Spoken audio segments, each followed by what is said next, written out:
उसमें हम श्रीमद् भागवत महापुराण के पहले स्कंद के दूसरे अध्याय के 12वें श्लोक से लेकर कल हम 19 श्लोक तक का श्रवण वर्णन किया। आज हम उस श्रृंखला में आगे बढ़ेंगे। साथ साथ आज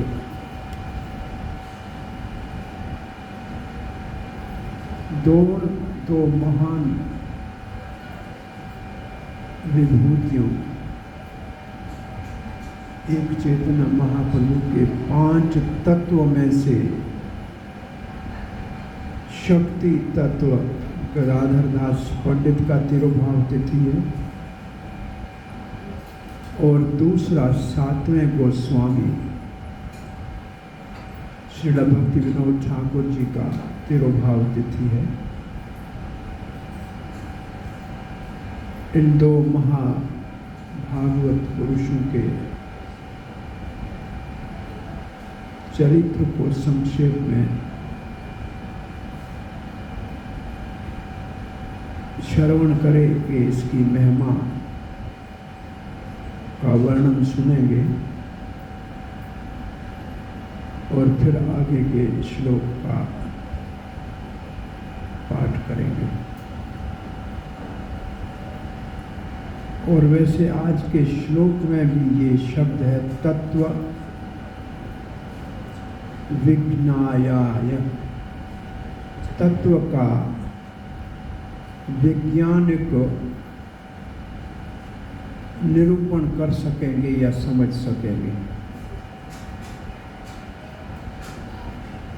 तो वो तत्व, कृष्ण के विषय में जो तत्व है वो चैतन्य महाप्रभु के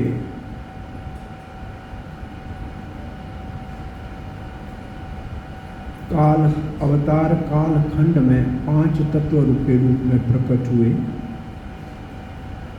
पंचतत्वात्मकं कृष्णम, भगवान श्री कृष्ण 5 तत्वों के रूप में प्रकट हुए। भक्त रूप स्वरूपकम, भक्त रूप है श्री चैतन्य महाप्रभु स्वयं। वो स्वयं श्री कृष्ण होते हुए भी भक्त श्रोमणि श्रीमती राधिका, जो भगवान की भक्ति की निपुणता है, भक्ति नैपुण्य है, उसके भाव में कृष्ण की महिमा,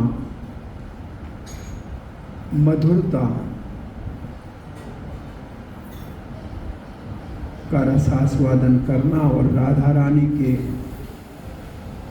आनंद अनुभूति का अनुभव करने के लिए आए थे। तो वो भक्त के रूप में आए थे, इसलिए भक्त रूप और भक्त स्वरूप नित्यानंद प्रभु है। भक्त का स्वरूप क्या है? भगवान की नित्य सेवा करना। और नित्यानंद प्रभु स्वयं सेवा करते हैं और सबको सेवा सिखाते हैं। वो आचार्य हैं, उनका काम ही है सेवा सिखाना। भगवान अगर स्वयं सेवा सिखाने के लिए नहीं आए तो हमको भगवान की सेवा कौन सिखाएगा? दोनों भगवान होते हुए भी चैतन्य महाप्रभु सेव्य भगवान है और नित्यानंद सेवक भगवान है। ऐसे कहते हैं भगवान सेव्य भगवान है और गुरु सेवक भगवान है। तो भक्त स्वरूप है नित्यानंद। पंचतत्वात्मकं कृष्णम भक्त रूप भक्ताख्यम, भक्ताख्यम, भक्ताख्यम गदाधर पंडित है, जिसको भक्त कहा जाता है, जो वास्तव में सदाशिव विष्णु है, जो सृष्टि के कार्य में भगवान के सहायक है। भक्त शक्ति, भगवान शक्ति के रूप में, गदाधर पंडित के रूप में अंतरंग शक्ति राधा रानी का शेष अंश एक राधा का भाव और कांति भगवान श्री कृष्ण ने राधा रानी से चुरा ली। शेष राधा रानी का भाव जो बचा था वो विशेष रूप से सेवा का भाव कृष्ण का, उसके रूप में गदाधर पंडित। तो गदाधर है भगवान की अंतरंग शक्ति, राधा रानी का स्वरूप।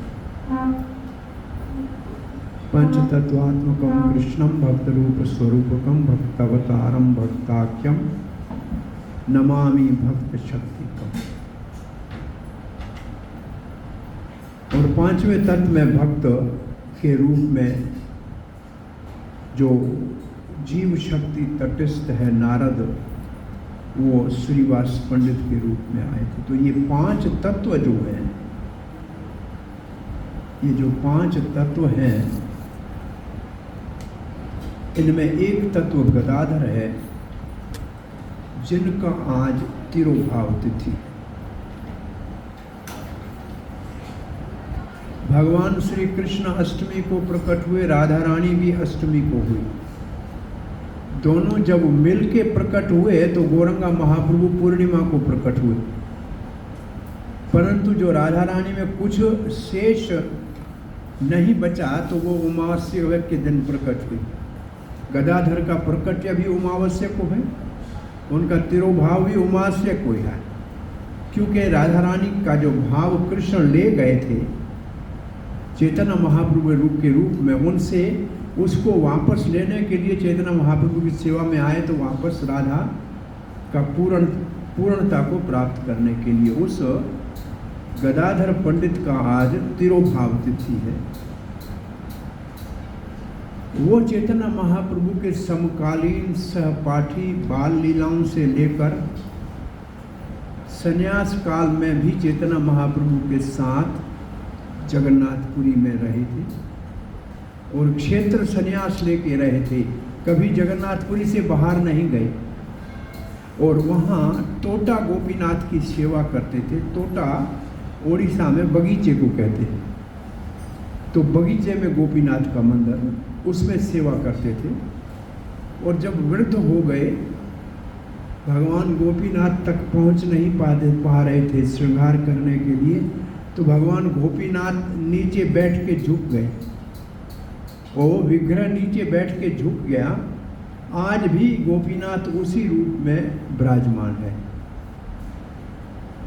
सो गदाधर दास पंडित भगवान श्री चैतन्य महाप्रभु के प्रति सेवा का भाव रखते थे। सदा उनको श्रीमद् भागवत की कथा सुनाते थे और जैसे चैतन्य महाप्रभु टोटा गोपीनाथ के ही सीधे पाँव के अंदर प्रवेश कर गए, मंदिर में गए, फिर वापस नहीं निकले, उसके उपरांत गदाधर दास ने आज के दिन अपना इस शरीर से लीला का समापन किया। जब वो नवद्वीप में रहते थे तो मुकुंद दत्त उनका बहुत मित्र था। जब कोई वरिष्ठ वैष्णव नवद्वीप में आते थे तो उनके दर्शन के लिए दोनों मिलकर जाते थे।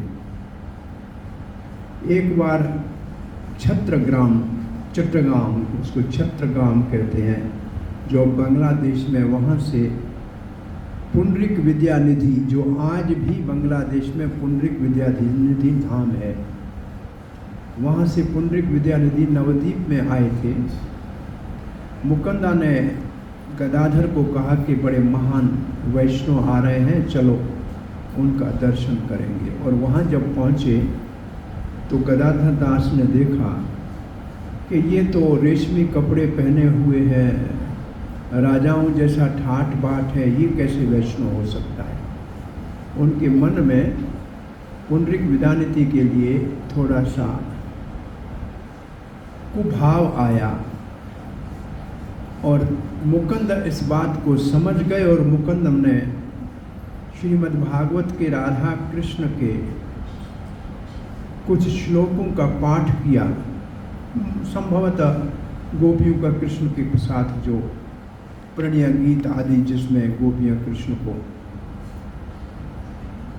रासलीला में प्रवेश करने के लिए प्रार्थना कर रही हैं, तो पुंडरीक विद्यानिधि भाव विभोर हो गए, धरती के ऊपर लौटने लगे। न उनको अपने रेशमी कपड़ों के मैले होने का विचार रहा। ये देखकर गदाधर को ग्लानि हुई कि मेरे द्वारा एक वैष्णव का अपराध हो गया, मैं उसको पहचान नहीं पाया। तब कहते हैं वैष्णव को बाहर के वस्त्र से पहचाना नहीं जा सकता, उनकी मानसिकता को समझना आसान नहीं है। वैष्णव क्रिया मुद्रा विज्ञान न जाने, वैष्णव कैसे काम करेगा, कैसे वो हाव भाव करता है, ये सामान्य लोगों को समझ में नहीं आता। तब गदाधर पंडित ने ये निर्णय लिया कि मुझसे अगर वैष्णव अपराध हुआ है तो इसी वैष्णव के चरणों में दीक्षा लेके इनका शिष्य बन के इनकी सेवा करके मैं इस अपराध का मार्जन करूँगा। और पुंडरीक विद्याविधि को जब ऐसे मुकुंद ने कहा कि गदाधर आपसे दीक्षा लेना चाहता है, तो पुंडरीक ने कहा कई जन्मों के पुण्य से ऐसा शिष्य किसी को प्राप्त होता है, मैं धन्य हो गया गदाधर को अपना शिष्य स्वीकार करके। तो पुंडरीक विद्यानिधि कृष्ण लीला में वृषभानु महाराज राधा रानी के पिता हैं और गदाधर दास पंडित जो है वो राधा रानी का भाव है और वो उनके दीक्षा लेने का मतलब पुत्र या पुत्री, गुरु के लिए शिष्य पुत्र या पुत्री के समान होता है। तो ऐसे गदाधर दास पंडित का आज तिरोभाव तिथि है। आज के दिन वैसे भगवान श्री चैतन्य महाप्रभु ने इस धराधाम के ऊपर आकर संकीर्तन आंदोलन का शुभ आरंभ किया। पापी तापी पतित लोगों का उद्धार करने के लिए वो कृष्ण प्रेम का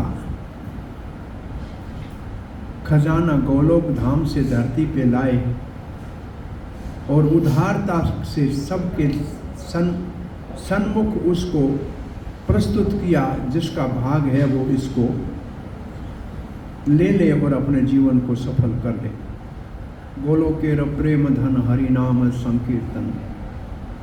तो भगवान श्री चैतन्य महाप्रभु जो संकीर्तन आंदोलन को स्थापित करने के लिए अवतार लेकर आए थे और वास्तव में गोपियों का ऋण चुकाने के लिए आए थे।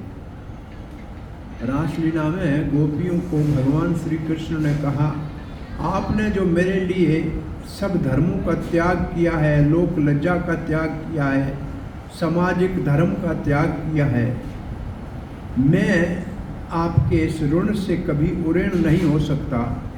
भले ब्रह्मा जी के एक जीवन तक उसको उतारने का प्रयास करूं।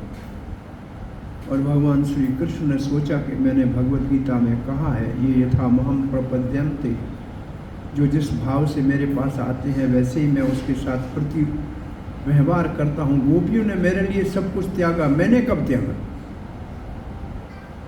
तो इसलिए चैतन्य महाप्रभु धराधाम पे गोपियों के ऋण से उऋण होने के लिए 24 साल की आयु में संन्यास लेके, जैसे गोपियाँ कृष्ण के लिए विलाप करती हैं, ऐसे पूरे भारत में भ्रमण करके हाथ ऊपर उठा के हरे कृष्णा कृष्णा कृष्णा हरे हरे, हरे राम राम राम हरे हरे, ऐसे गाया।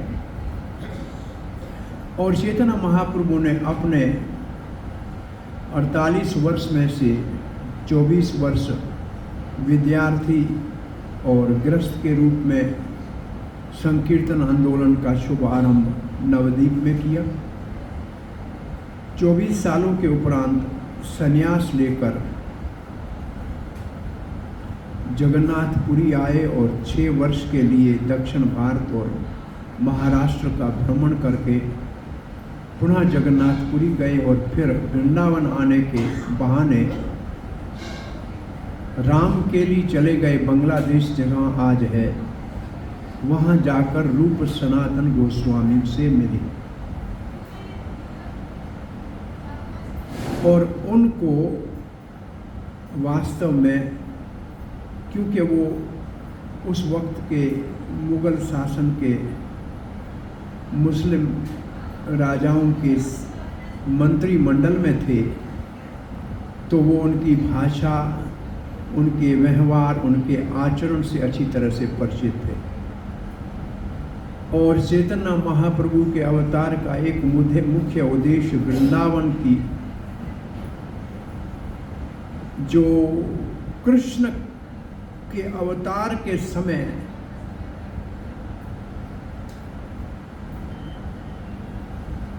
जो वृंदावन का स्वरूप था, लीलाओं की स्त्रियां थी, जो जरासंध के आक्रमण के उपरांत भगवान के द्वारका जाने के बाद तहस नहस हो गई थी,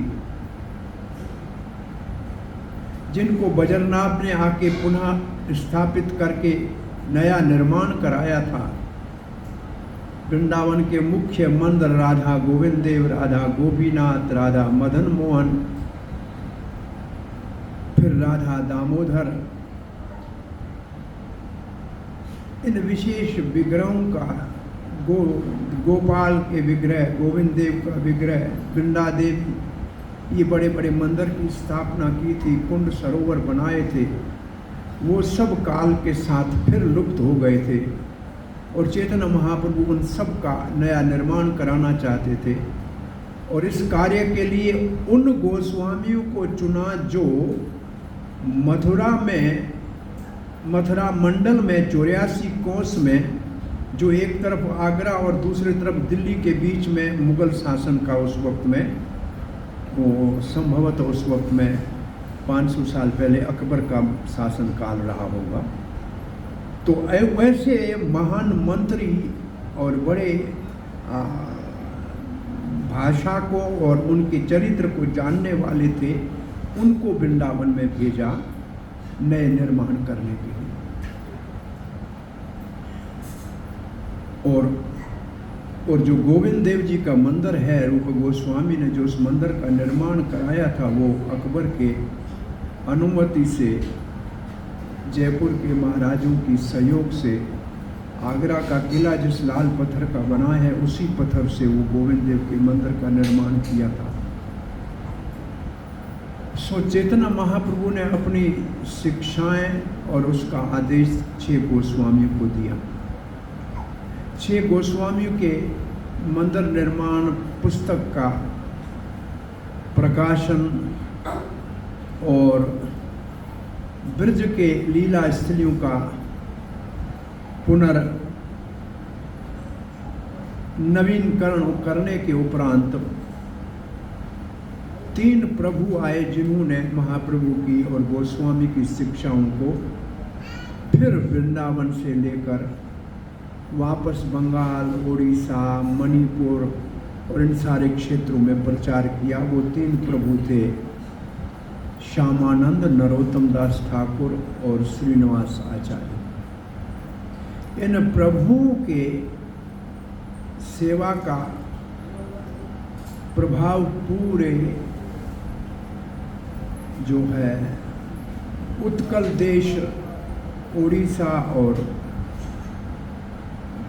गौड़ देश बंगाल में हुआ।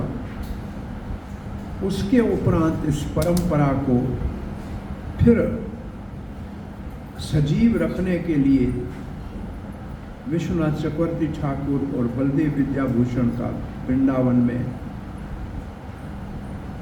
संप्रदाय की सुरक्षा के लिए प्रमाण से शास्त्रों को, विशेष रूप से वेदांत सूत्र के ऊपर बलदेव विद्याभूषण ने अपनी टीका लिखकर गौड़ीय संप्रदाय को प्रमाणित किया। ये सारा काल 250 साल का है। और इनके जाने के बाद फिर वापस चैतन्य महाप्रभु की शिक्षाएं अब संप्रदाय के हाथ में आ गई। और नाम से चैतन्य महाप्रभु का नाम लेते थे, लेकिन उनका चरित्र, व्यवहार, सदाचार वैष्णव का नहीं था। और प्राय चेतना चरितमृत कविराज गोस्वामी की जो चैतन्य महाप्रभु की लीलाओं का इतना मधुर ग्रंथ है। एक बार श्रील प्रभुपाद जी किसी प्रोग्राम में कलकत्ता में गए थे और जब वहाँ से बाहर लौट रहे थे तो बाहर बैठे हुए एक मिठाई वाले ने कहा, स्वामी जी बहुत प्रसिद्ध बंगाली स्वीट है, मिठाई है, आप स्वीकार कीजिए। श्रील प्रभुपाद ने कहा, बंगाली स्वीट तो एक ही मैं जानता हूँ ना, बंगाली स्वीट तो संदेश है, रसगुल्ला है, यही आप जानते होंगे, यही तो मैं दे रहा हूँ। बोला नहीं, स्वीट बंगाली चैतन्य चरितामृत है, वो मधुर बंगाली में लिखी हुई है। उसके हर अध्याय के अंत में कविराज गोस्वामी लिखते हैं, रूप रघुनाथ पदे, रूप गोस्वामी और रघुनाथ दास गोस्वामी को प्रणाम करते हैं। उस चैतन्य चरितामृत की एक प्रति उपलब्ध नहीं थी।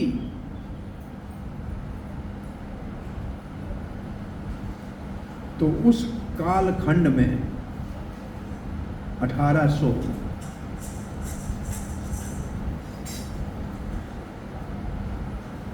के कालखंड में भगवान का पार्षद जो भगवान श्री कृष्ण की लीला में कमल मंजरी है और उस कमल मंजरी की सेवा में नयन मंजरी है, ये दोनों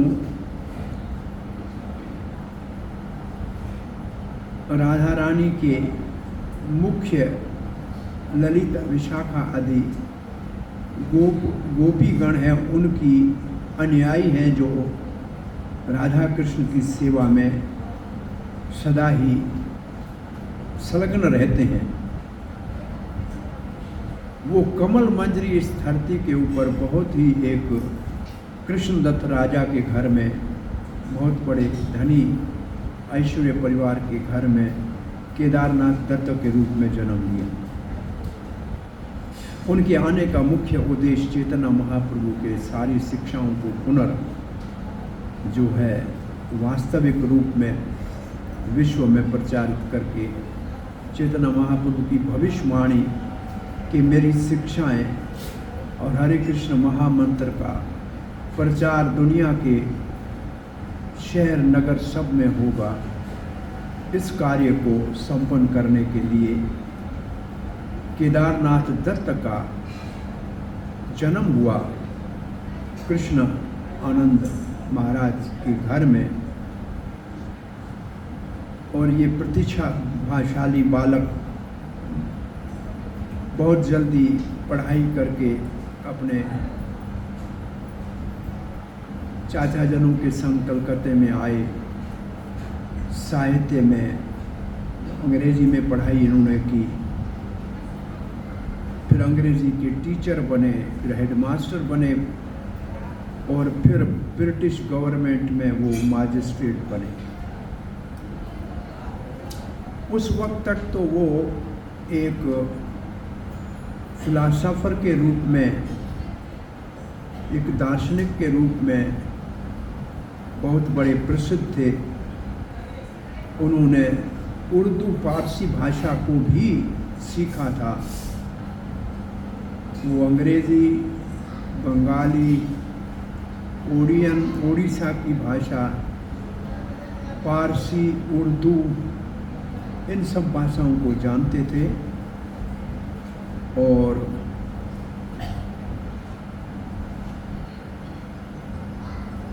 सब धर्मों का अच्छी तरह अवलोकन करने के बाद ब्रिटिश शासन के समय और इस निर्णय के ऊपर पहुँचे कि चैतन्य महाप्रभु का जो अचिंत्य भेद अभेद तत्व वाला सिद्धांत है वो सर्वोपरि और वैज्ञानिक है।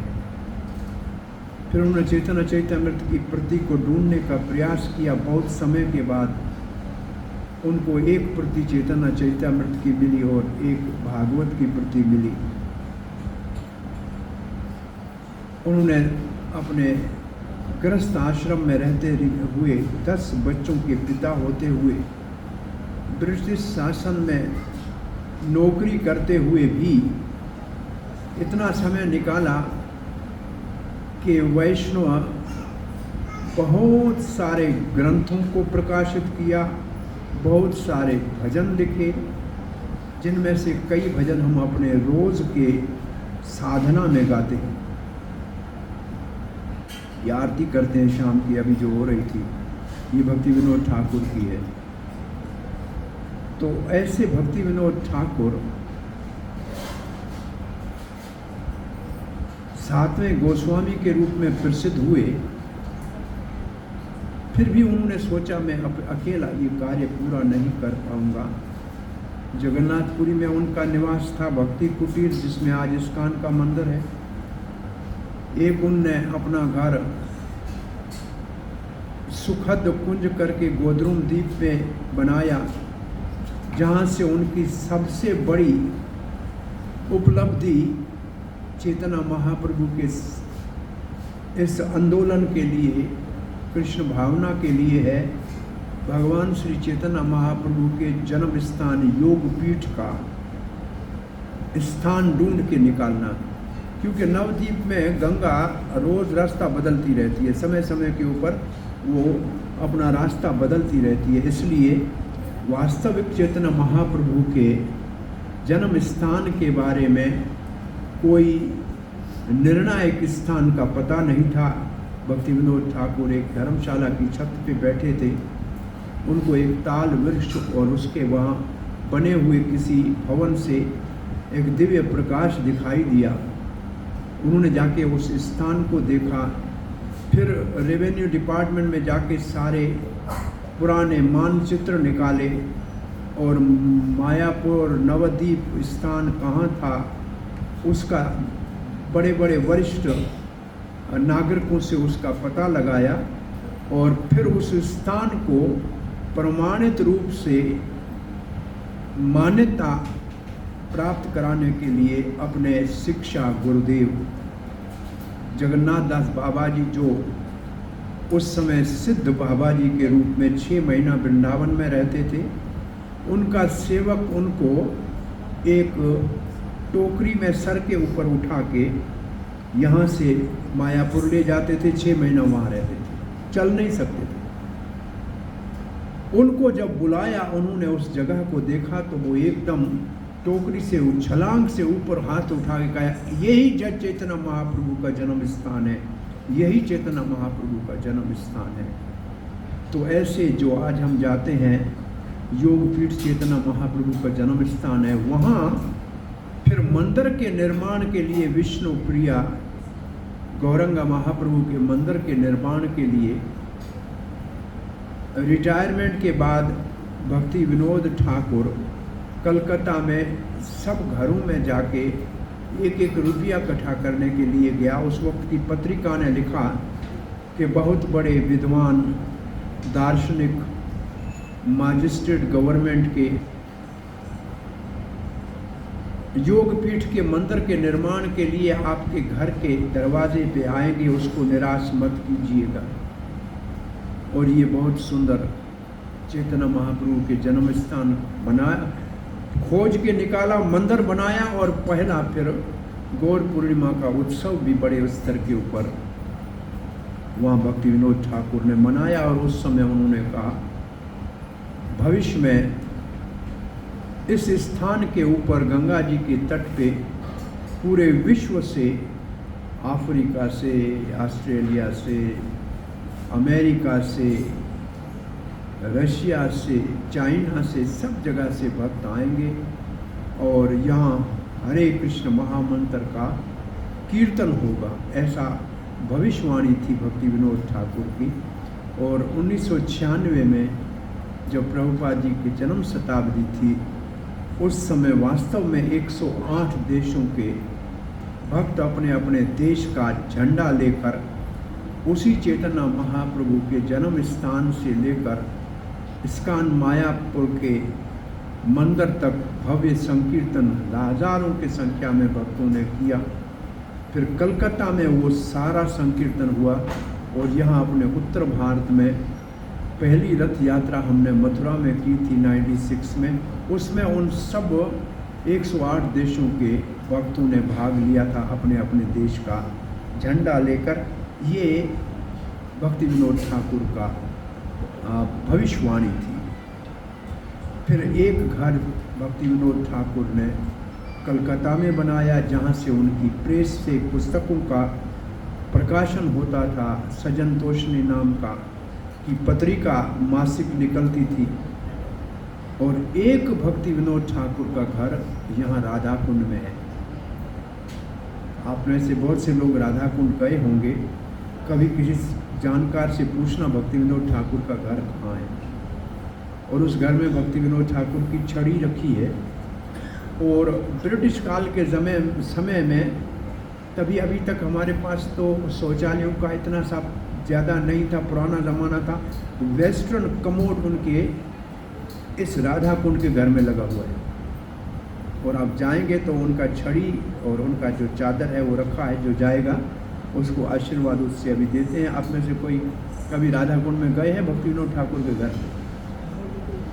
हाँ, तो एक दो गए हैं, लेकिन वहाँ भक्ति विनोद ठाकुर जब बाबा जी का वेश ले लिया जगन्नाथ दास बाबा जी से, उनका दीक्षा गुरु तो विपिन बिहारी थे। और विपिन बिहारी जी है वो गदाधर जिनका आज तिरोभा है, उन्हीं की परंपरा में थे, उन्हीं के अनुयायी थे। उनके यहाँ गौर गदाधर का मंदिर है। परंतु एक बात आश्चर्य की है, ये बात हम कहने जा रहे थे कि भक्ति विनोद ठाकुर ने जगन्नाथपुरी में भगवान जगन्नाथ को प्रार्थना की कि हमारे घर में कोई ऐसा विष्णु का एक किरण के रूप में संतान हो जो इस चेतना महाप्रभु के शिक्षाओं को सुरक्षित रूप से विश्व में प्रचारित करे। और फिर विमल प्रसाद के नाम से भक्ति सिद्धांत सरस्वती गोस्वामी महाराज श्रील प्रभुपाद जी का जन्म हुआ। वो जगन्नाथपुरी में उनका जन्म हुआ। अभी 6 महीने के थे, अन्नप्रसन संस्कार भी नहीं हुआ था। जगन्नाथ का रथ इनके घर के सामने 3 दिन के लिए रुक गया। भगवती देवी अपने पुत्र को जगन्नाथ के दर्शन के लिए प्रणाम कराया। भगवान जगन्नाथ के गले की माला सीधी भक्ति विनोद ठाकुर के, भक्ति सिद्धांत सरस्वती ठाकुर के गले के ऊपर आ गई। और भक्ति विनोद ठाकुर अपने बच्चों को कभी भी भगवान को अर्पण करने के बिना कोई चीज़ खाने नहीं देते थे। अभी मात्र 4 वर्ष के थे भक्ति सिद्धांत। आम का सीजन था, आम खा लिया बच्चे ने। भक्ति विनोद ने कहा भगवान को भोग नहीं लगाया, आपने क्यों खाया? उस बच्चे ने उस दिन से संकल्प किया आजीवन आम नहीं खाऊंगा, मैं अपराधी हूँ भगवान का। और उन्होंने कभी आम फिर नहीं खाया। कोई इसको आम देता था, कहता था मैं अपराधी हूँ भगवान का, मैंने बिना भोग लगाए खाया था। सो भक्ति विनोद ठाकुर की अपने संतान के ऊपर कैसी बचपन से शिक्षा थी ये मिलती है। इससे अब आपको ये 2 शब्द कह के हम अपने श्लोक के ऊपर आते हैं। एक गृहस्थ, आधे दर्जन से ज़्यादा बच्चे, 10 बच्चे थे। इस वक्त आप में से यहाँ एक भी ऐसा नहीं है जो 4 बच्चों का पिता भी होगा। वो आधे दर्जन से अधिक पुत्रों का पिता था। ब्रिटिश काल की नियमित नौकरी करता था। फिर भी उन्होंने एक बहुत बड़े महात्मा के रूप में संप्रदाय का संरक्षण किया। इससे ये शिक्षा मिलती है कि कोई गृहस्थ बहाना नहीं बना सकता कि मैं भक्ति नहीं कर सकता। कोई नौकरी करने वाला भी ये कारण नहीं दे सकता कि मेरे पास समय नहीं है। भक्ति विनोद ठाकुर गृहस्थ और कार्यरत लोगों के लिए एक प्रकाश का शिखर है जो सबको प्रेरणा देते रहते हैं कि ऐसे बड़े संतान परिवार को पालते हुए और कार्य करते हुए भी भगवान की भक्ति निपुणता से की जा सकती है। उनकी दिनचर्या को कभी देखेंगे, लिखी हुई है। कब उठते थे, कब लिखते थे, कब खाते थे, कब सोते थे, बड़ी आश्चर्यजनक है, प्रेरणादायक है।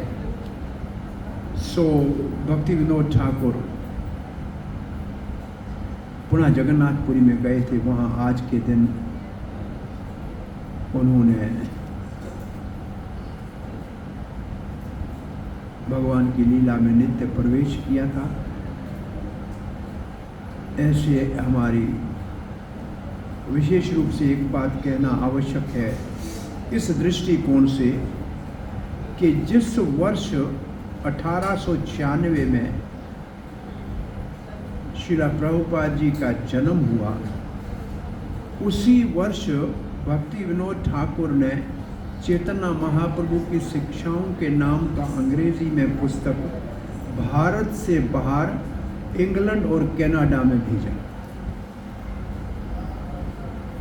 और श्रीला प्रभुपाद ने जब चैतन्य महाप्रभु की शिक्षाओं के नाम का पुस्तक छपा तो उसका समर्पण किया भक्ति विनोद ठाकुर को, जिन्होंने 1896 में ये संदेश पाश्चात्य देश के लाइब्रेरी में भेज के हमारे जन्म की वर्ष में भविष्यवाणी की थी कि ये चैतन्य महाप्रभु की वाणी का प्रचार पूरे विश्व में होगा। और ये पुस्तक उन्होंने भक्ति विनोद ठाकुर को समर्पित किया है। सो इन दो महान महाप्रभु के पार्षदों का आज तिरोभाव तिथि है। और ये मान्यता है वैष्णव में कि जो हमारे आचार्य आज हमारे आंखों के सामने नहीं भी हैं, उनकी कृपा परंपरा के माध्यम से आज भी हमको उपलब्ध है। और ये दो महर्षि गदाधर दास पंडित और श्रील भक्ति विनोद ठाकुर एक चैतन्य महाप्रभु की सेवा में संलग्न और भागवत का प्रतिदिन सत्संग करने वाले थे, और दूसरे चैतन्य महाप्रभु की वाणी रूप गोस्वामी के अनुगामी बनकर विश्व में प्रचार करने का कार्य कर रहे थे। भक्ति विनोदाय सच्चिदानंद नामिने गौर शक्ति स्वरूपाय रूपनोगा वरायते। नमो भक्ति सच्चिदानंद भक्ति विनोदाय।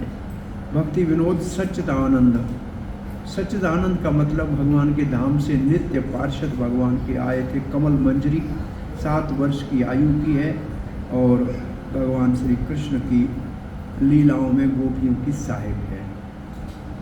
गौर शक्ति स्वरूपाय, वो चैतन्य महाप्रभु की शक्ति का स्वरूप है। रूप अनोगा, श्रील रूप गोस्वामी के अनुगामी हैं। वरायते, जितने भी अनुगामी हैं उनमें ये एक वरिष्ठ अनुगामी हैं। ये भक्ति विनोद ठाकुर का प्रणाम मंत्र है। आज उनकी कुछ कृपा कटाक्ष और कुछ कणिका उनकी कृपा का, उनकी महिमा करते हुए सुनने वालों को इस दास के लिए भी उपलब्ध हो जाए तो हमारा ये चैतन्य महाप्रभु के संकीर्तन आंदोलन में सेवा का कार्य सफलता से पूरा हो जाए और मानव जन्म के परम लक्ष्य राधा कृष्ण के प्रेम का प्रसाद भी मिल जाए। ऐसी हम इन दो भागवत पुरुषों महाप्रभु के पार्षदों के चरणों में आज प्रार्थना करते हैं। हरे कृष्ण। गदाधर श्रील गदाधर दास पंडित तिरुभाव तिथि महोत्सव की, श्रील भक्ति विनोद ठाकुर तिरुभाव तिथि महोत्सव की, हिताई गौर प्रेमानंदे। अब हम कल के हमारे भागवत के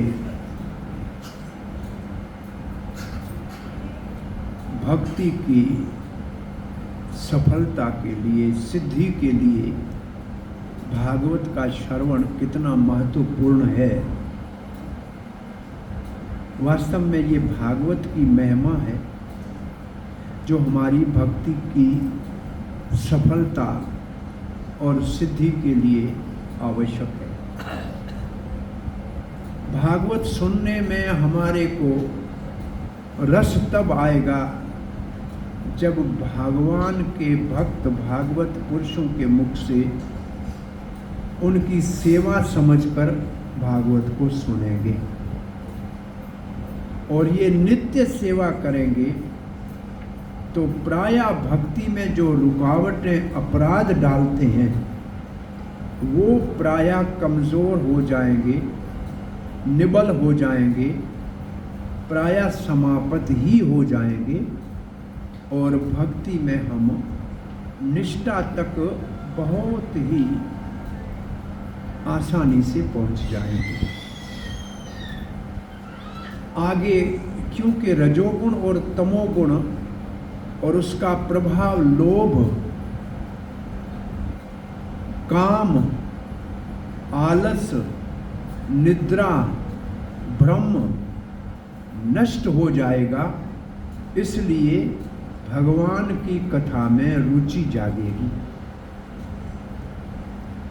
और फिर क्योंकि शुद्ध सतोगुण के स्तर के ऊपर आगे हम सतोगुण से बढ़ेंगे तो भगवान के प्रति आसक्ति जागृत हो जाएगी। बस यहाँ तक हमारे को साधन भक्ति में प्रयास करना है। इसके उपरांत भाव भक्ति अपने आप प्रकट हो जाएगी। अब उस श्लोक का पाठ आज करते हैं।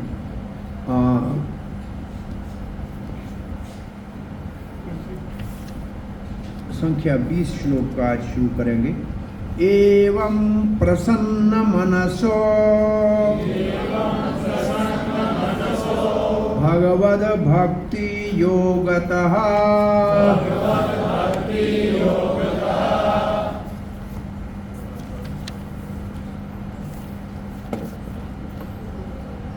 भगवत तत्व विज्ञानम मुक्त संगस्य जायते।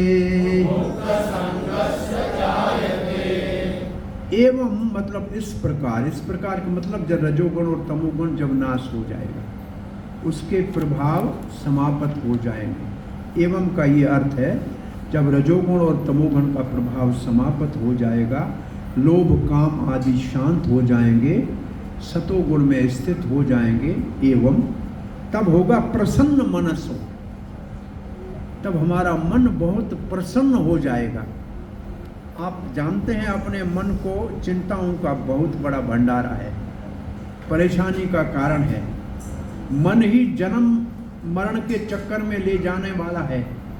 और एक बात आज याद रख लीजिए, शरीर हमने पता नहीं कितने बदले हैं लेकिन मन हमारा वही हमारे साथ आज है जो पहले दिन था। मन नहीं बदलता, शरीर बदलते हैं। तो मन तो हमारे साथ वही है जिसके अंदर कई जन्मों के संस्कार पड़े हैं, तो वो कभी शांत और प्रसन्न नहीं हो सकता। एक और बात भी आज याद कर लीजिए, मन भगवत गीता में भगवान की विभूति बताया गया है। इंद्रियाणाम मनश्चास्मि 10वें अध्याय में बताया गया है। जो जिसका अंश होता है वो जब उसी के पास जाता है तभी शांति पाता है, और कहीं भी जाएगा शांत नहीं होगा। तो मन किसका अंश है?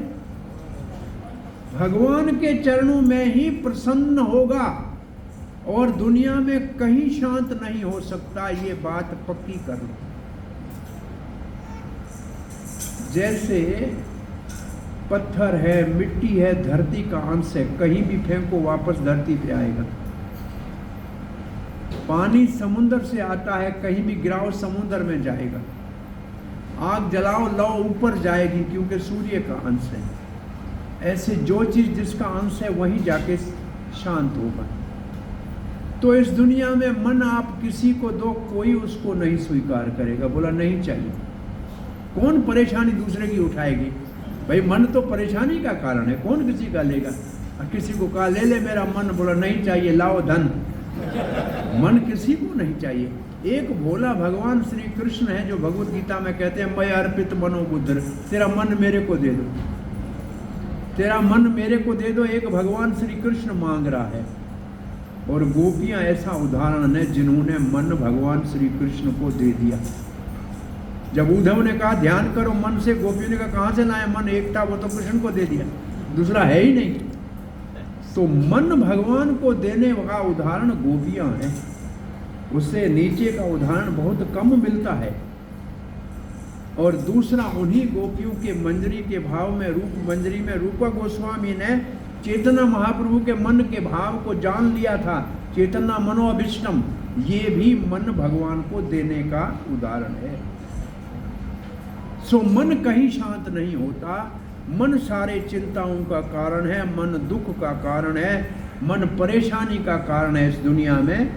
वो प्रसन्न हो जाएगा प्रकृष्टेन रूपेण प्रश्न, शांत हो जाएगा। ये वास्तव में भाव भक्ति का स्तर है जो आसक्ति के बाद आता है। जब प्रसन्नता की अनुभूति होती है, और प्रसन्नता किस बात से होती है? भगवत तत्व विज्ञान आया, भगवान के तत्व का विज्ञान हो जाता है, उस तत्व की अनुभूति हो जाती है। विज्ञान अनुभूति को कहते हैं। ज्ञान किताब से आता है, विज्ञान अपना पुत्र होता है, विज्ञान अपना पुत्र होता है, ज्ञान पुस्तक का पुत्र होता है, दोनों में बहुत बड़ा अंतर है। विज्ञान अपनी अनुभूति से आता है। क्यों मन प्रसन्न है? क्योंकि भक्ति भगवत भक्ति युक्त, भक्ति भगवत भक्ति योगतः, क्योंकि भगवान की भक्ति में जुड़ गया है। भगवत भक्ति योगत का मतलब भगवान की भक्ति से जुड़ गया है। कौन जुड़ गया है? मन। इसलिए अगर साधन भक्ति का कोई एक नेम है तो वो है कैसे भी मन भगवान के चरणों में लगाओ। ये न केन उपकारेण मन कृष्ण निवेशय, कैसे भी करके मन को कृष्ण में निवेश कराओ, प्रवेश कराओ। और एक ही साधन भक्ति का दूसरा नेम जो है सर्वत्र स्मर्तव्य विष्णु, ये है नेम, हर हाल में भगवान को याद करो। और निषेध क्या है? कभी उसको मत भूलो। बाकी जितने शास्त्रों के नेम हैं, निषेध हैं, वो सब इसके नौकर हैं। विधि निषेध है, किंकराः, नौकर है इसकी। तो मन का काम क्या है? मन कृष्ण पदा, अम्बरीश महाराज कहते हैं मन कृष्ण पदार विंदयो, मन सदा भगवान श्री कृष्ण के चरण कमलों का स्मरण करे। तो भक्ति योग या भक्ति भगवत भक्ति योगतः का मतलब है भगवान की, कृष्ण की भक्ति से मन जुड़ गया, मन कृष्ण भक्ति में रम गया। अब यहाँ एक और भी बहुत सरल उदाहरण समझ लो। मन चाबी के समान है, एक तरफ घुमाओगे तो ताला बंद हो जाएगा, दूसरी तरफ घुमाओगे तो ताला खुल जाएगा। अगर मन इंद्रियों की तरफ मोड़ोगे तो संसार में ले जाके बांध देगा, और इसी मन को भगवान के स्मरण की तरफ मोड़ोगे तो सब बंधन से मुक्त कर देगा। बस एक ही मन है, इधर मोड़ रहे हो कि इधर मोड़ रहे हो, और ये आपके हाथ में। इसका आपको अभ्यास करना है, क्योंकि मन बाहर कैसे जाएगा? इंद्रियों के माध्यम से। अपने आप तो मन नहीं जा सकता है बाहर, वो जहां भी जाना होगा इंद्रियों के माध्यम से बाहर जाएगा और विषयों का भोग करेगा। तो मन को इंद्रियों के माध्यम से विषयों में जाना, इसको कहते हैं बाहिर्मुख होना। और मन को बुद्धि के माध्यम से आत्म तत्व की जिज्ञासा में लगाना, इसको अंतर्मुखी कहते हैं। तो यहाँ भक्ति योग, भगवत भक्ति योगत का मतलब मन को अंतर्मुखी कर दिया और भगवान की सेवा में लगा दिया। तो क्या हुआ? भगवत तत्व विज्ञानम। क्योंकि अंदर की तरफ लगा दिया तो अंदर तो भगवान है, तो उसके तत्व का विज्ञान हो गया। और इस तत्व विज्ञान के ऊपर प्रभुपाद के तात्पर्य में बहुत बड़ा लंबा चौड़ा तात्पर्य है कि भगवत तत्व को कौन जान सकता है। चौथी लाइन का अर्थ है मुक्त संगस्य जायते। मुक्त संगस्य जायते का अर्थ है संसार के बंधन से अब वो मुक्त हो गया।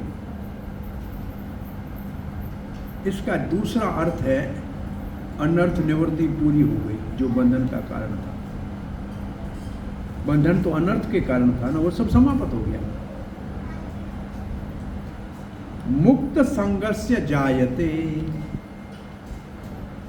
जो संसार का मन पहले संग कर रहा था इंद्रियों के माध्यम से विषयों का, उससे मुक्त हो गया। अब बाहर नहीं जा रहा। इसलिए अब कोई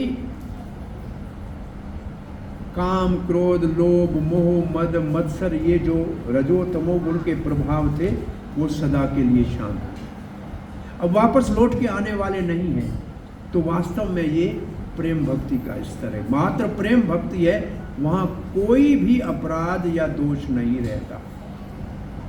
अब इस श्लोक का अर्थ श्रील प्रभुपाद जी लिखते हैं, ऐसे जब शुद्ध सत्व गुण में कोई स्थित होता है, जब कोई शुद्ध सत्व गुण में स्थित, शुद्ध सत्व गुण की परिभाषा ये है, हम भी अब जो हम आप मंदिर में आए हैं ना, आप सब सत्वगुण में हैं। वास्तव में मंदिर सत्वगुण से भी ऊपर है, परंतु मंदिर में आने से शांति मिलती है। ये सत्वगुण का स्तर है। परंतु यहां से आप बाहर निकलते अपने चप्पल को ढूंढो और नहीं मिले तो रजोगुण हो जाए। बस इतना ही दूरी है, बाहर निकल दे।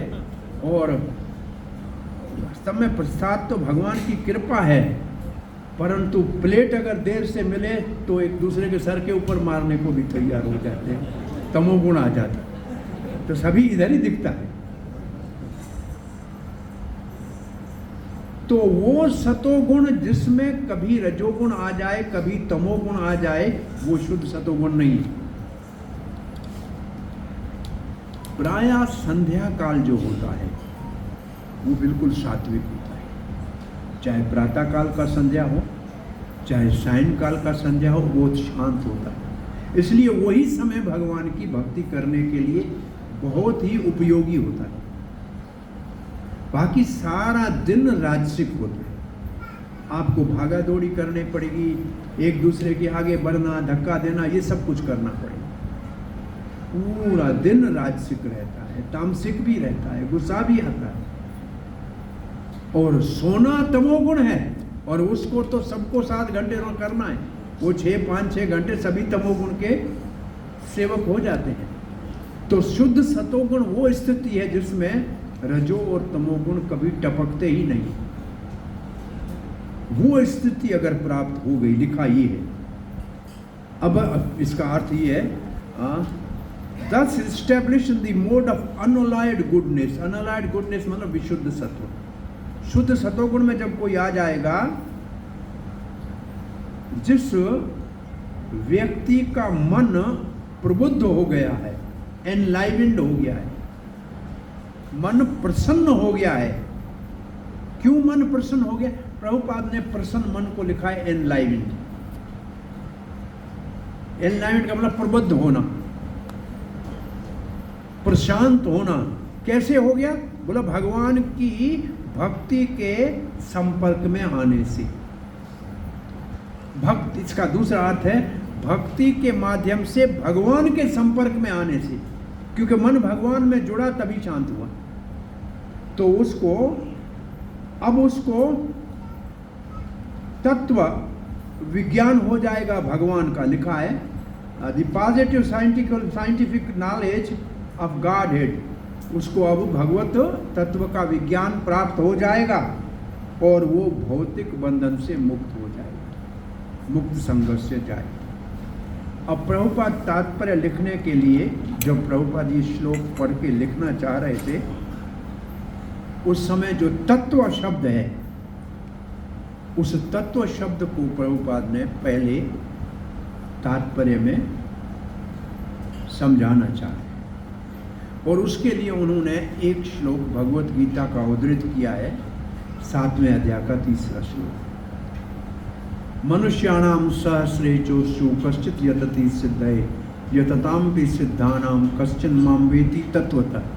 ये जो शब्द तत्व है ना, इस शब्द को यहाँ से लिया है और इसी की परिभाषा लिखना चाह रहे हैं। कहते हैं हजारों में से कोई एक होता है जो अपने आप को जानना चाहता है, और ऐसे हजारों जिसने अपने आप को पहचान लिया है, उसमें से कोई एक भगवान के तत्व को जानता है। तो प्रभुपाद जी का कहने का तात्पर्य है भगवान के तत्व को जानने वाले बहुत कम होते हैं। भले कितने भी कोई विद्वान हो, बुद्धिमान हो, पर भगवत तत्व को जानने वाले 100 में सूझते नहीं है, 1000 में होते नहीं है, लाख में लपते नहीं है, करोड़ में कोई एक। ये भगवत तत्व के विज्ञान की परिभाषा है। अब इस तत्व को जब देख ही रहे हैं, तत्व के ऊपर ही प्रभुपाद जी बोल रहे हैं, तो दूसरा तत्व शब्द 4थे अध्याय में आता है।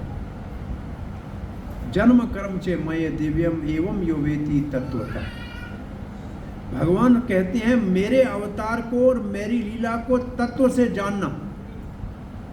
वो तत्व कैसे जानेगा? कब? जब शुद्ध सत्व में आएगा, उससे पहले नहीं जान सकता। कौन जान सकता है?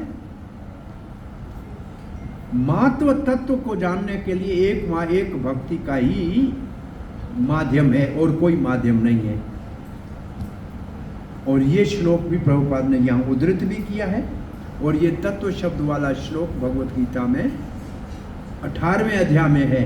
भक्त्या माम अभिजानाति यावान या चास्मि तत्वतः। मात्र भक्ति से मुझे तत्व से जाना जा सकता है। तो ऐसा तत्व जानने वाला कोई बहुत बड़ा पंडित, विद्वान, ब्राह्मण होगा? बोला नहीं। कीवा विप्रा कीवा न्यासी कीवा शूद्र के न होए, जे कृष्ण तत्व वेता से ही गुरु है। कृष्ण के तत्व को जानने वाला गुरु हो। 105-15 साल का वृंदावन में रहने वाला बाबा है, गुरु करूंगा नहीं। कृष्ण तत्व को जानता है। जिन्होंने 6 वेगों का दमन किया है, नहीं किया है तो नहीं हो सकता। तो ये तत्व की परिभाषा पहले प्रभुपाद ने पहले दी है, और तत्व की परिभाषा से कहते हैं कृष्ण तत्व के विज्ञान के लिए एक तो पहले ये बहुत दुर्लभ है। कौन प्राप्त कर सकता है? तब प्रभुपाद जी कहते हैं जब कोई रजोगुण और तमोगुण से प्रभाव से ऊपर उठता है, और उसके लक्षण लिखे हैं। और यहाँ लिखा है कि सामान्य लोग तो संसार में तमो और रजोगुण के कारण काम, लोभ, भागादौड़ी, अज्ञानता और निद्रा में पड़े रहते हैं। ऐसे पशु जैसे मानव हजारों में से कोई एक होता है जो कोशिश करता है इन नीचे तमो और रजोगुण के प्रभाव से अपने आप को मुक्त करने की। वो प्रयास करता है, और जो इसमें सफलता प्राप्त कर लेता है वो वास्तव में भगवान श्री कृष्ण के तत्व को जानने के लिए योग्य बनता है। भगवत तत्व विज्ञान आए। फिर प्रभुपाद कहते हैं भगवत गीता में भी ये लिखा है 18वें अध्याय के 55 श्लोक में कि भक्ति से ही केवल तत्व को जाना जा सकता है, भक्ति योग से। अब तत्व की बात करके प्रभुपाद जी आगे तात्पर्य में लिखते हैं, इस श्लोक में भी इसी तथ्य को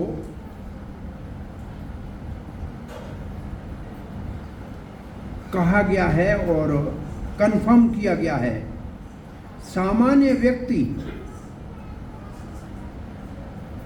उसकी बात क्या करें, कोई अगर मानव जन्म में सफलता भी प्राप्त कर ली है,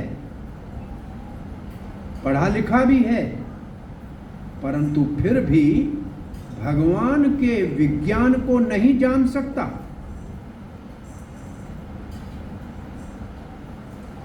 तो कब जान सकता है? प्रभुपाद जी कहते हैं जब पहला वो ये समझे कि मैं शरीर नहीं हूं, आत्मा हूं।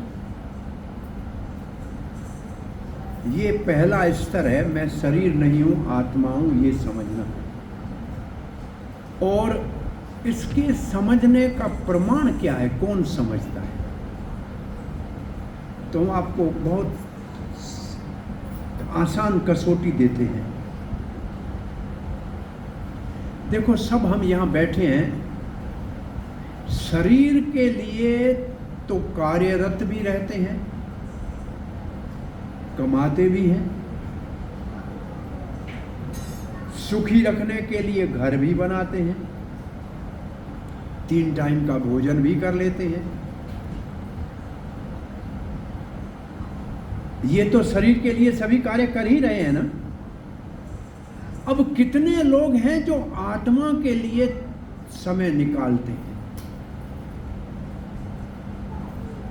जैसे खाना रोज शरीर को चाहिए स्वस्थ रहने के लिए, ऐसे आत्मा का भी त्रिकाल संध्या वंदन होना चाहिए। ये वेद का नियम है। पहले जमाने में कोई संध्या वंदन नहीं करता था, उसको कहते थे कि ये तो अपराधी है, पापी है, मलेच्छ है, नीच है। अब संध्या वंदन का नाम निशान भारतीय संस्कृति के मूल्यों से निष्कासित हो गया।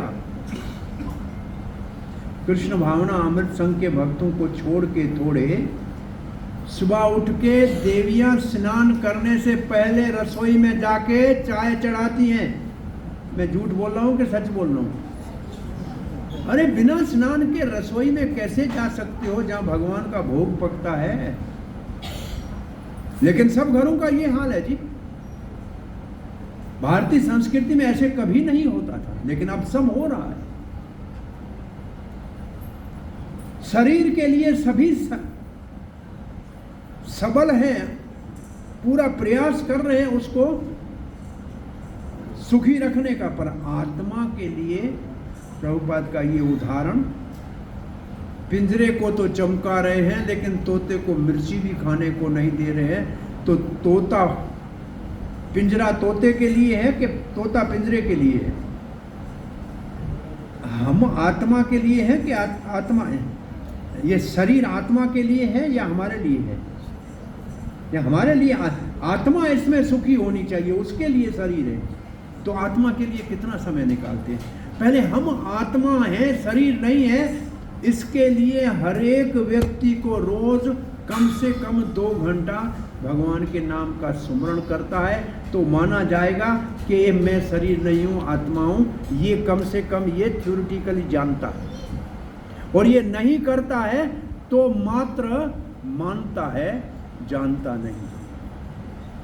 मानना आसान है, जानना मुश्किल है। मान लेता है लेकिन जाना नहीं अभी तक। कितने लोग हैं जो रोज आत्मा के लिए कुछ समय निकालते हैं, पूजा पाठ के लिए, गीता भागवत पढ़ने के लिए, नाम के सुमरण के लिए। अरे श्वास श्वास सिमर गोविंद, हर श्वास के साथ भगवान के नाम का सुमरण होना चाहिए। एक श्वास भी खाली गया तो बहुत घाटे का सौदा है। पता नहीं दूसरा श्वास आएगा कि नहीं आएगा। आदम कहते हैं, दम कहते हैं सांस को, आया पता नहीं आया। तो हर सांस के साथ भगवान के नाम का सुमरण होना चाहिए। 24,000 सांस दिन रात में लेते हैं और कम से कम 16 माला से 24,000 से अधिक जप हो जाता है। हमारा दिन का कोटा पूरा हो जाता है। हम आत्मा को भी भूखा नहीं रखते। शरीर को तो सबल रखते हैं खिला के, परंतु आत्मा सबका मुरझाया हुआ है, इसलिए कोई संतुष्ट नहीं है, कोई प्रसन्न नहीं है, कोई उदार चित्त नहीं है। उदार चित्त कहते हैं, उदार चित्तानाम वासुदेव कुटुंबकम। उदार चित्त वो है जो सारे संसार को अपना घर कहता है। प्रभुपाद ऐसे उदार चित्त है, कहते हैं मैंने ऐसा घर बनाया है जिसमें सारा संसार रह सकता है। आश्चर्य लगेगा, प्रभुपाद ने जब कहा कि मैं ऐसा घर बना रहा हूं जिसमें संसार रह सकता है, उस समय प्रभुपाद के मन के पीछे यही श्लोक चल रहा होगा वेद का कि उदार चित्तानाम वासुदेव कुटुंबकम। हम सब भगवान वासुदेव का परिवार हैं और इसलिए उदार चित्त होना चाहिए। सब आके मंदिर में रहो। प्रभुपाद ने तो बॉम्बे के मंदिर में कहा था, कुछ लोग कीर्तन रोज करने आते थे, मंगल का कीर्तन करते थे। प्रभुपाद ने उनके भजन कीर्तन सुने, इतने प्रसन्न होकर कहा अध्यक्ष को, इनको कहो कि आप सब आके मंदिर में रहो, आपका रहना, आपका खाना, आपका खर्चा सब मंदिर उठाएगा, बस आप कुछ नहीं करना है, रोज कीर्तन किया करो। लेकिन एक भी नहीं आया। क्यों? क्योंकि अभी तक हमने ये नहीं जाना है कि हम आत्मा हैं, शरीर नहीं है।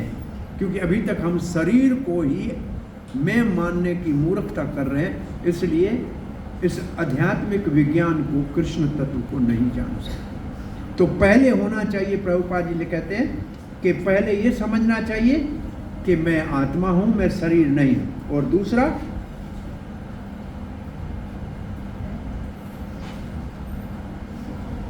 जैसे ही वो ऐसे समझेगा, इसका अर्थ क्या है? प्रभुपाद जी किसको ले आ रहे हैं? उसी को ले आ रहे हैं। मुक्त मनुष्याणाम सहस्रेषु गति सिद्ध है, ये सिद्धि का स्तर है।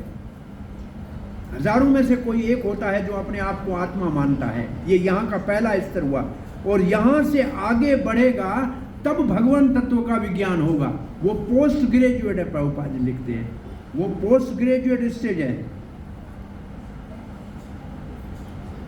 अब प्रभुपाद जी एक और भाषा लेके आ गए, बोला ये जो दोनों नीचे के गुणों से ऊपर उठता है उसको ब्राह्मण कहते हैं। अब प्रभुपाद एक और भाषा ले आ रहे हैं कि तीन जो गुण हैं, रजोगुण, तमोगुण और सतोगुण, ये मानव समाज में वर्ण का विभाजन करते हैं। जो सात्विक गुणों के प्रभाव में है वो ब्राह्मण है, जो राजसिक गुणों के ज्यादा प्रभावित है वो क्षत्रिय है। वही क्षत्रिय को कहते हैं राजा, राजा का मतलब राजसी, राजसी का मतलब रजोगुण वाला। राजा शब्द निकला ही रजोगुण से, राजसी। और राजसी की परिभाषा है जो स्त्रियों और धन से घिरा हुआ हो। इसलिए साधु सन्यासी उनसे नहीं मिलते हैं। जब चैतन्य महाप्रभु कभी नहीं मिलना चाहते थे महाराज प्रतापरुद्र से। राजा शब्द का मतलब राजसी, मतलब रजोगुण। और रजो और तमोगुण दोनों का जिसके ऊपर प्रभाव है वो वैश्य है। और जो मात्र तमोगुण के प्रभाव में रहता है वो शूद्र है। और जो इससे भी नीचे है वो शूद्र से भी बाहर, शूद्र फिर भी वर्ण आश्रम में है, परंतु उससे नीचे मलेच्छ है, चंडाल है, यवन है, ये तो चारों वर्णों से बाहर हैं। तो यहां प्रभुपाद कहते हैं पहले किसी को ब्राह्मण के स्तर पे आना पड़ेगा, तभी वो आत्म तत्व के विज्ञान को जानेगा। और ये ब्राह्मण ही सतोगुण का स्तर है।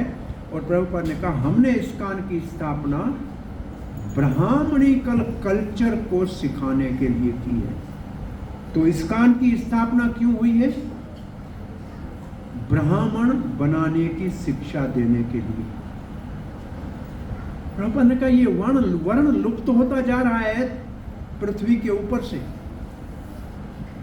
देखो दुनिया में विशेष रूप से दो ही ब्लॉक हैं, कम्युनिस्ट और कैपिटलिस्ट। एक पूंजीवादी, एक साम्यवादी। जो पूंजीवादी हैं वो राजसिक हैं, साम्यवादी हैं वो तामसिक हैं। तो प्रायः शूद्र हैं या वैश्य हैं दुनिया में। वास्तव में सच्चा कोई क्षत्रिय राजा भी नहीं है। ये वर्ण भी लुप्त हो चुका है। ये जो